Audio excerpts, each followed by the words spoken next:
Hello, I'm Camelia, and this is Kini News. A massive operation to identify and arrest Zain Ryan Abdul Matin's killer has been underway in Petaling Jaya since last night.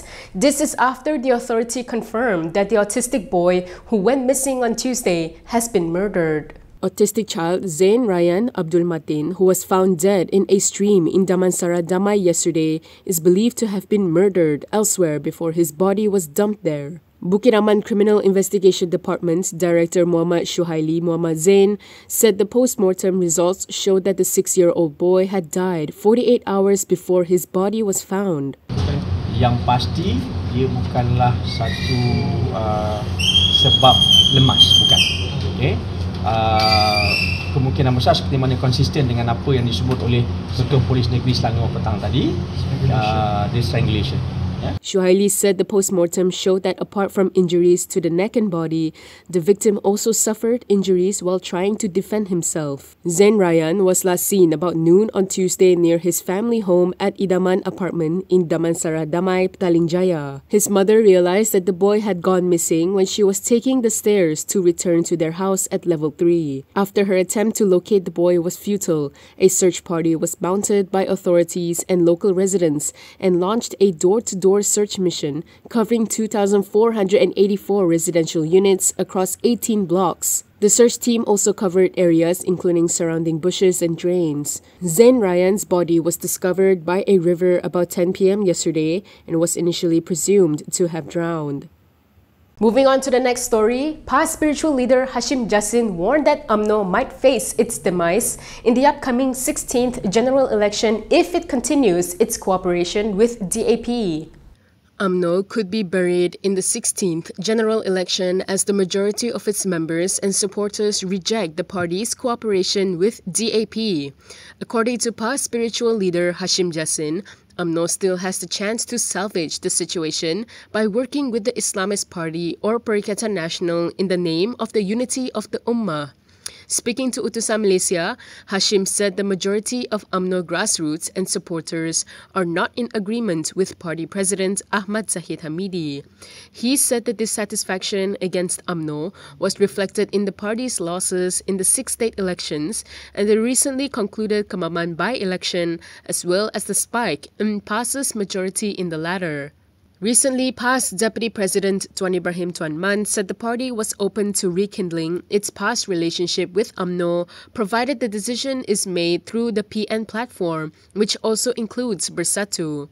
However, Zahid rejected the idea, urging PAS not to daydream, as Umno is still not prepared to rekindle its ties with the Islamist party. Elaborating, Hashim said should Umno decide to work with PAS, any formula of cooperation can be figured out later in the name of ummah unity.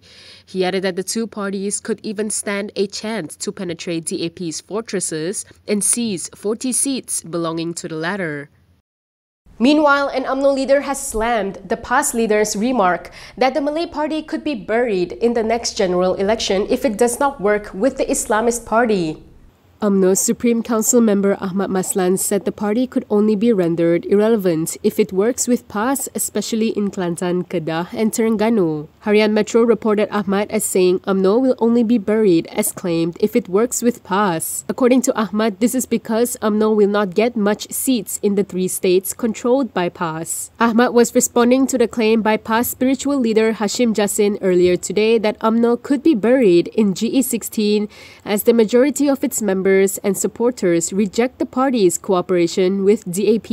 Elaborating, the Deputy Finance Minister said Umno at least stands a chance of winning state or parliamentary seats in states controlled by PAS if it does not work with the latter. In stressing the impossibility of Umno working with PN parties, Ahmad, who is also Johor Umno Vice Chairperson, recalled that PAS has previously pledged to replace Umno and Bersatu vowed to bury Umno in Johor. Meanwhile, Ahmad added that Umno's current ally, PKR, has never said that it wants to replace Umno.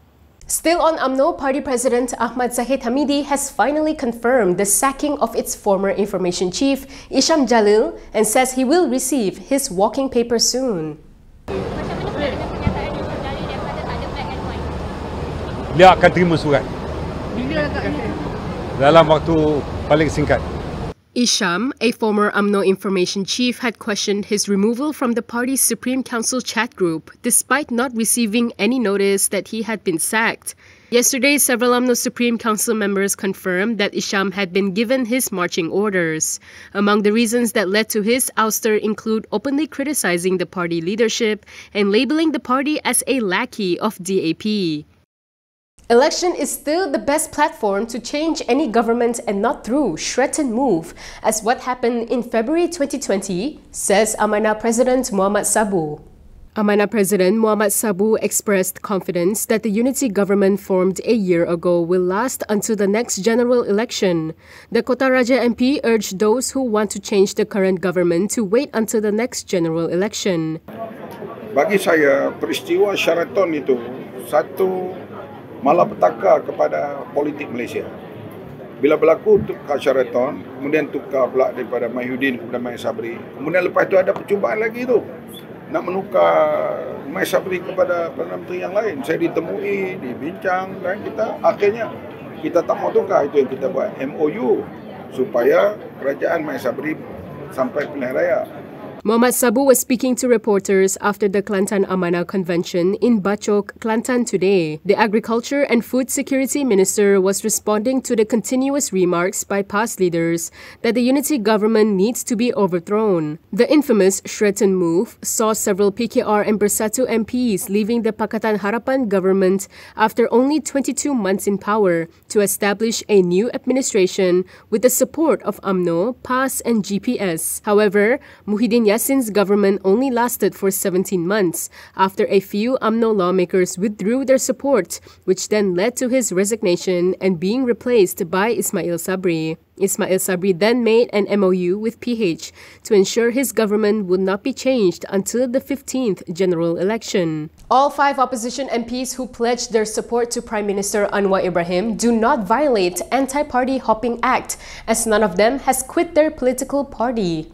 The action of several opposition MPs in pledging their support to Prime Minister and the government recently does not violate the Anti-Party Hopping Act. This is according to the Law and Institutional Reform Minister Azalina Othman Said. Speaking in Suara Anak Madani program last night, Azalina said it was because all the MPs pledged their support without quitting their political parties.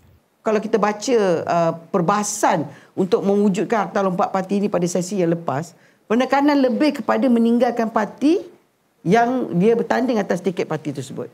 Dan hari ini mereka mengatakan bahawa mereka tidak meninggalkan parti, hanya memberi sokongan. Jadi parti itu berhak untuk melakukan tindakan disiplin kalau mereka nak. Itu antara dia dengan parti dia. Itu yang saya nak terangkan. Jadi apa yang kita lihat di sini ialah dia bukan lompat parti. Dia memberi sokongan dan kerajaan sudah dibentuk. The talk show, which was hosted by Prime Minister's Senior Political Secretary Syamsul Iskandar Muhammad Akin, also featured Communications and Digital Minister Fahmi Fadzil. Elaborating, Azalina said her predecessor Wan Junaidi Tuanku Jaafar has explained that pledging support to the government without jumping parties is not a violation of the relevant constitutional amendments. The Anti-Party Hopping Act, which prohibits Dewan Rakyat members from jumping parties, was passed on July 28, 2022 and came into force on October 5th the same year. Malaysian Stadium Corporation Chairman Hans Isaac has received further brickbats for the sorry state of the Bukit Jalil National Stadium football pitch ahead of the 2023 Malaysia Cup final match tonight. UMNO Youth Chief has taken aim at the chairman of Malaysian Stadium Corporation, Hans Isaac, over the sorry condition of Bukit Jalil National Stadium's pitch.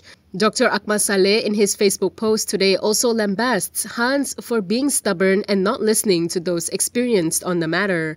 Referring to Hans's acting career background, Akmal also said the responsibility of managing a stadium is not like working in film and he doesn't deserve the chairman's seat. Yesterday, the Malaysian Stadium Corporation has apologized for the unsatisfactory condition of the Bukit Jalil National Stadium's pitch ahead of the 2023 Malaysia Cup final match tonight. The authority also acknowledged that it does not have the time to fix the situation, with just hours remaining before the match between Johor Darul Ta'azim, JDT, and Terengganu FC. More than 85,000 people are expected to flood the stadium tonight for the much-anticipated final clash between three-time champion and defending champion JDT and Terengganu FC. The condition of the stadium pitch has come under criticism lately, especially after last month's Coldplay concert attended by a record-breaking 75,000 fans. The criticism also comes from Tunku Mahkota of Johor, Tunku Ismail Sultan Ibrahim, where he sarcastically applauded the Bukit Jalil National Stadium's pitch condition in his social media post. And that is all from me today. For more stories, you can go to Kinitv.com. You can also follow us on Instagram, Twitter, YouTube, and Facebook for the latest news updates. If you would like to support independent media, do consider subscribing to MalaysiaKini.com. I'm Kimilia. Thanks for watching.